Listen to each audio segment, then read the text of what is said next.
Pēdējā laikā interneta vietnēs pilsētas iedzīvotāji bieži sāk uzdot jautājumu, kā no Daugavpils mikrorajoniem iespējams nokļūt līdz Daugavpils reģionālajai slimnīcai. Īstenībā variantu ir ļoti daudz, un tas ir pateicoties pašvaldības uzņēmuma Daugavpils satiksmes saliedētam darbam, kura rezultātā tika veikti uzlabojumi pilsētas sabiedriskā transporta maršrutos. Jaunās Forštates iedzīvotājiem ir pieejami autobusu maršruti numur 2, 2A un 11. Visi 3 maršruti kursē caur Jaunbūvi un Ķīmiju, taču dažādās ielās.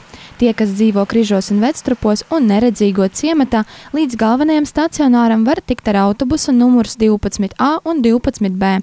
Ja jūs dzīvojat Esplanādē, Cietoksnī vai Cēsu ielā, satraukums ir lieks, jo jums ir pieejams autobusa maršruts numurs 14.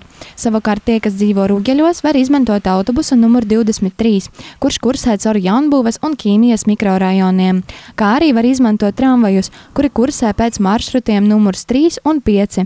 Savukārt, ja jūsu mikrorajona nav šajā sarakstā, tad jūs varat izmantot vairāk par vienu maršrutu. Piemēram, no Mežciema var aizbraukt līdz centram vai Jaunai Forštatei, un tur jūs varat izmantot braukšanai tramvaju vai autobusu, kurš kursē līdz slimnīcai. Autobusu kustības grafiks tiek pielāgots pasažieru plūsmai, kā arī pieprasījumam no pasažieru puses. Augustā sadarbībā ar Daugavpils reģionālo slimnīcu tika veikta slimnīcas darbinieku aptauja, lai novērtētu sabiedriskā transporta pieejamību un arī vajadzības gadījumā varbūt kaut kādam vajadzībam mainīt kustības grafiku.